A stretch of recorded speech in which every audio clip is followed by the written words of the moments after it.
If Allah loves you, you will gain two things. One, if Allah loves you subhanahu wa ta'ala, كما في صحيح البخاري ومسلم من حديث أبا هريرة, if Allah loves you, Allah subhanahu wa ta'ala will call Jibril alayhi salam. When Allah will call Jibril, and Allah will say to Jibril, Inni uhibbu abdi fulana, I love my servant so and so, therefore you must love him as well.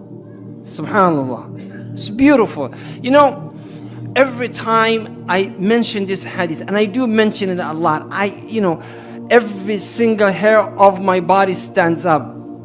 I get goosebumps. Because I can, subhanallah, imagine if there's an important person in your country. The most important person calls you for invitation, or calls someone who has a lot of power on your behalf. And then that important person mentions you, whether it's the queen, whether it's the president, whether it's Trump, whatever who he is. I hope Trump will never call you. Say Ameen Ya Rab. That's a scary moment. But somebody that is important calls you, I guarantee you, you will feel so honored. And I guarantee you, you will share that with everybody that you know. If Sheikh Mufti Mink says, brother, come, take a picture with me on the podium, wallahi, you will send it to everyone. You will send it to the people in Pakistan who don't even know Mufti Mink. I'm sure they do. You will send to the village in Somalia and say, Mufti Mink took pictures with me. Because he's a person of significance.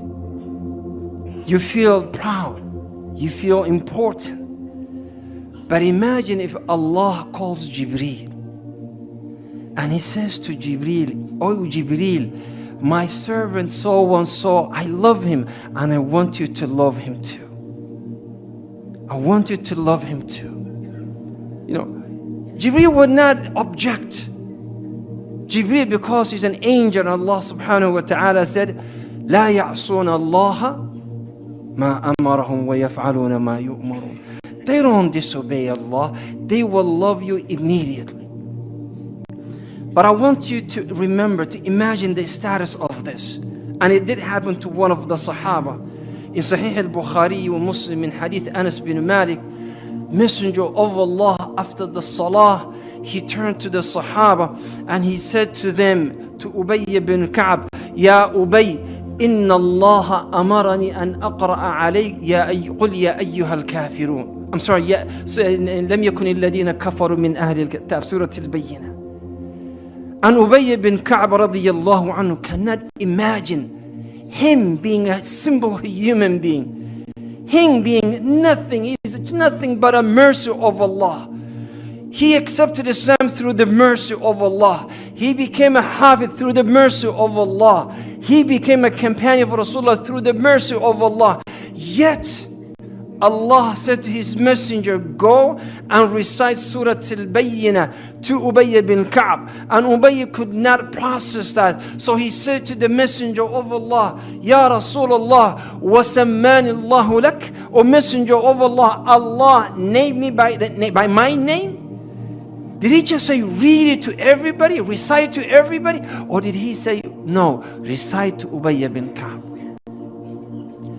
He said, no, Allah said, recite to Ubay bin Ka'b. Ubay bin Ka'b started tearing, crying. In Sunan al-Tirmidhi, he could not believe the Messenger of Allah. فَقَالَ Allahu amarak, by Allah, Allah ordered you to do this? He said yes, and he could not carry the conversation after that. The second thing that you will gain if Allah loves you, you will not be touched by Jahannam. Nasallallahu. Say, we ask Allah to make us among those whom He loves. Say Ameen. In Fil Mustadrak al-Hakim, the Messenger of Allah said, Wallahi la yulqi Allahu habibahu fin nar. By Allah, Allah will not throw the ones that He loves them into Jahannam. So if Allah loves you, Jahannam will never touch you.